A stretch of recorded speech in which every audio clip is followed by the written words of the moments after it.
And welcome to Mike Ferry TV, and most importantly, welcome to Monday, November 7th. As we all know, the market has pretty much normalized now. We've been talking about ideas on getting price reductions, getting our listings sold in this post-pandemic area that we're all dealing with. And it's an interesting time because the majority of real estate people are not doing any business in the fourth quarter of the year. In fact, I think the majority haven't done any business all year long. But for those of you that take listings, which I'm assuming a lot of you do, whether it be 2 or 3 a year or 2 or 3 a month or 2 or 3 a week, the challenge, of course, as we've been stating for 2 weeks, is getting those listings sold, satisfying the needs of the seller, and most importantly, satisfying the needs of buyer and seller, which brings you future business. We've gone through a lot of ideas in the last 2 weeks. I'm going to go through several more with you today. These ideas are all designed, and as I said, when we started this 2 weeks ago, there's a lot of thoughts that go into getting a listing sold in a normalizing market. So let's keep the word normal and normalizing in our head versus recessionary or declining or, what's going on with the market type of attitude. So the next point that I wrote down is treat the cooperating agents in your area that work with buyers with a great deal of respect, because they can be your greatest asset in this market. And when I say things with a lot of respect to the people that are trying to show your listings, simple things like answering your phone, okay, when it rings, returning a phone call quickly because they might be trying to show or write an offer, furnishing information to make the process a little bit easier. I always felt as a listing agent that the greatest asset I had, besides a motivated seller that is priced reasonably well, were the agents in the marketplace that could bring us a buyer. So I tried my best to try to make every agent that I knew that worked with buyers feel respected, because they were an important part of this whole transaction. And that whole attitude has diminished in the course of the last several years. So let's reinvent ourselves as being a person that has a lot of respect for the other agents. In 2008, the next point, I came up with an idea, and I instituted this idea with a lot of our top agents, and quite honestly, the top agents took this idea and used it all the time. And what this idea is in terms of getting a listing sold was a way to bring a little bit of reality into the minds of the sellers. As we said 2 weeks ago, last week, and again today, I'll repeat it, the majority of sellers want to believe that it's January, February, March of this year, when here we are in now November heading into December. And of course, January, February, March, the prices were pretty strong and up here, and they could ask 10, 15, 20% over what was fair market value. And they expected to get a lot of offers and, have somebody be foolish enough to pay them what they wanted for that property. That market, of course, is gone. So what we did in 2008 is I created a little script that is a pretty strong little script to use, but it might be one that you would consider using yourself. At the 60-day mark of any overpriced listing you might have, go back and pre-qualify the seller 100%, asking all the questions to make sure the motivation is still there.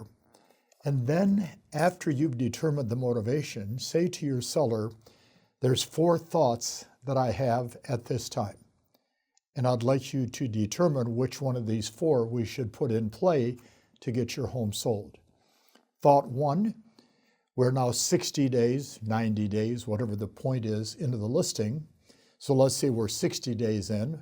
Point 1, I'd like to ask for a 60-day extension in terms of getting your listing sold. Now they're going to say, why? Well, primarily because for the last 60 days, I've been trying to convince you the market is here and you believe it's there.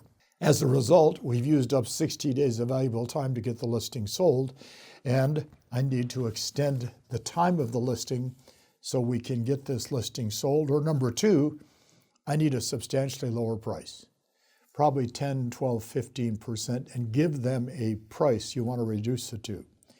Or possibly number 3, and I've brought this up to you earlier, possibly pay a higher commission instead of 6%, 3 to the buyer's agent, 3 to myself, maybe 7 or 8%, with the majority going to an agent to bring a buyer, because that lights the fire behind a lot of agents that represent buyers, is to make a big commission. Or fourth, I'm going to have to give you the listing back tonight. Which of these 4 works best for you? And I can remember one of our clients up in Northern California, Santa Rosa, 2008, when I explained this to them, and the wife said, I love it. The husband, who was very amiable, said, oh my gosh, they'll get mad. I said, well, why don't you try it? So they tried it, and they called me the next day, and the husband said, when I got to number 4, and I said, I want to give you the listing back, the guy said, no way. Man, you guys said you can sell it. You're going to have to sell it, so I'll do 1, 2, and 3. This guy extended the listing, raised the commission, and lowered the price. So look at that thought as being something that if you have the personal strength and the desire to get your listing sold, you take that approach. But I also want to say on this next point, and I started it by saying once again, this is common sense. Work every day, 30, 40 minutes, at perfecting the strength of your listing presentation. Guys and gals, we're only as good as the strength of what we say to a buyer or a seller, and in this case, a seller. If we walk in, hi, I love your home so much, and it's so pretty, and it's so nice, and gosh, I would love to be able to list it for you and help you folks out.